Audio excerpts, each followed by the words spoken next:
Hey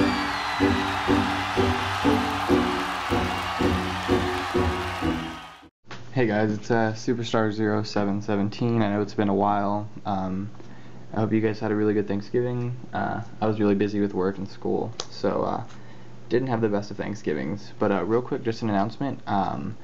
Obviously I'm doing a Werewolf deck tech, but I do have a couple of other decks I want to show you guys. I want to show you guys a token deck, a little bit more on the budget side. And so I know some people ask for budget stuff. If you're a Yu-Gi-Oh player, I am trying to get rid of my Karakuris. And so I do have some of those for sale still. I also recently got into the Pokemon card game, so I'll have a deck profile for you guys there. Just doing some testing with some Noble Victory stuff, that new Stage 1 Electric card, or Eel Electric, I don't know, that Stage 1 that gets lightnings from the discard's pretty good. So here's my updated lightning, or excuse me, my updated werewolf deck tech. I know it's been a while. I know this is long overdue, but let's go ahead and show you guys. So up first we have the 4 Reckless Waif, destroys the control matchup, just a really awesome card in general. 3/2 for 1 on turn 2 is awesome. One of my favorite cards in the deck, and it does put in a lot of work. So we have the 4 Reckless Waif. Up next, the newest addition to the deck, 3 Birds of Paradise. Mana ramp is so important in this deck. A lot of times you'll get mana screwed, or you won't have the right color that you need. And so Birds of Paradise helps you fix that. It also helps you drop your stuff a turn earlier. And it's a good card all around. Obviously there are going to be more changes to the deck because of the addition of 3 new 1-drops, and you'll see those later on. So 3 Birds of Paradise. Up next, the 4 Mayor of Avabruck. Just an awesome card. If they don't have an answer for it, they're going to end up taking a whole bunch of damage. He puts in a lot of work, and he's one of the best cards in the deck. And he's pretty much on his own, he can win you the game. So 4 of those. Up next, 3 Gatsaf Shepard. He's pretty hard to block on his own, but when he's combined with Kruin Outlaw, he becomes just godly. And he's just nasty. I mean, he wrecks the token matchup, except for the colorless Murr. But I mean, against their other tokens and like blade holds and stuff like that, they can't really touch him. So you just got to keep their other stuff in check, and he just wins you the game. Against a lot of other matchups, he's pretty good. He's really good against red deck wins, and he puts in a lot of work. And he's a good 2-drop or a 1-drop if you have a Birds on the field. Up next, my favorite card in the deck, 4 Kruin Outlaw. Puts in a lot of work, makes Gatsaf Shepard godly, and with Instigator Gang, she's a good game. Just an amazing card. Just to let you guys know, I know, obviously we have that set coming out in February, I believe. I am really excited for that, and we're probably going to see the deck techs kind of slow down. Sorry about that. I'm basically making what I can with the cards that are given. So I'm doing what I can with the cards that are here. And obviously the deck's going to get a lot better when Dark Ascension comes out. I assume there's going to be some really broken werewolf cards in that set. And so I'm pretty excited for that. So we have 3 Instigator Gangs, makes everything huge. Just the other day I was thinking maybe just running 2 Inkmoth Nexus, because when this guy's flipped, Inkmoth Nexus becomes a 4. What is it, 4/1 flyer with Infect. I just thought that would be hilarious just to like run that. But obviously that has to be tested. So 4 Galvanic Blast. If you're Saki and you have Metalcraft, that's awesome.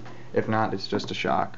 But actually in the World Finals, if you guys saw those matches, in Game 1 of the World Finals, I believe it was Game 1, I believe it was a Japanese player used 4 of these in one turn to deal a whole bunch of damage. It was hilarious. I think it was 16 damage with 4 of these. So pretty sacky there, especially for the World Championship. Okay, so 4 Moonmist. I heard people want to take this down to 3. I still like it at 4. Running 3 just seems like you're, I mean, I draw terrible. I'm not a very lucky person. And when I ran it at 3, I just got my shit wrecked so hard. At 4, you do draw it a lot more often than you need it, but it's never a dead card. Worst case scenario, you can swing, they try to block stuff, and then you just pretty much nuke their field. So it's a good card. Up next, 3 Full Moons Rise, an awesome card. I regret not running it for the longest time. My original build ran it, and then I took it out.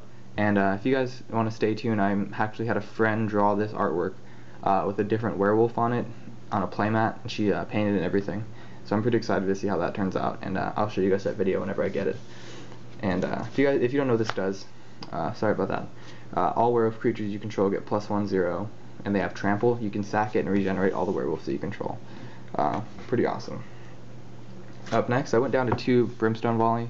3 was alright, but I was saving mana, and I would say still like 3 out of 10 times I was casting it as an incinerate. And so I dropped 1 Brimstone Volly for this guy. Actually, no I didn't. Okay. I dropped a Brimstone Volly for a birds. 2 Red Sun Zenith. I went back to Zenith. It's just nasty in every matchup except the control matchup. Obviously you side those out for your mana barbs. But it puts in a lot of work, early game, late game, mid game. It's just a good card. And it's real sacky. Especially when you have a bunch of mana on the field and the birds help you reach that. So, that.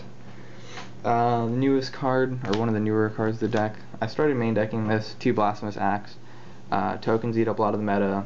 Aggro eats up a lot of the meta. Those 1-drops are pretty annoying. You know, even just decks like Wolf Run Ramp, they have 3 or 4 creatures on the field. Reduces its cost by that much. And then, you know, maybe you have 2 creatures, and it's the only way to really nuke their field. Dismember only gives it -5/5, and obviously the Titans are bigger than that. Slag Storm only deals 3, so this is the best way to get rid of tokens, to get rid of, you know, Titans and stuff like that. Wreck their field, especially like the Sun Titan combo loop thing where they end up with like 4 or 5 monsters. Then you just nuke them with that, and it's Red's Day of Judgment, so it's pretty cool.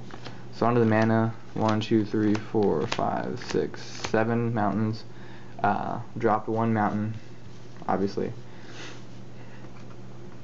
1, 2, 3, 4, 5, 6, 7 forests. Upped it to 7 forests because I am running those 3 green 1-drops, and hitting the green 1-drop is really important to me right now. So 7 and 7 of that, and I actually did, you'll see in a second, did change up the mana base a little bit more. So we have 4 crags, obviously staple, 4 Copperline Gorges, and you'll see that there is no more Kessig Wolf Run. Like I said, the 1-drop is more important to me right now. So you run that extra green, and I think I just used one of the spots for that Red Sun Zenith. So that's the deck profile. I'm going to probably upload this later tonight, probably right now actually, and I'll post the deck list up in the morning just because I have work at 7. So that's the deck right there. If you guys have any questions or comments, let me know. If you guys want to see the token deck, let me know. It's more of a budget build. I mean, it's not that budget because of the dual lands, or not the dual lands, the tap lands. If you guys want to see that, let me know.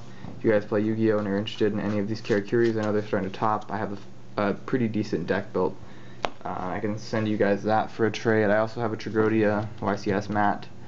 And if you guys want to see the Pokemon deck, just let me know. Thanks for watching, guys. Rate, comment, subscribe.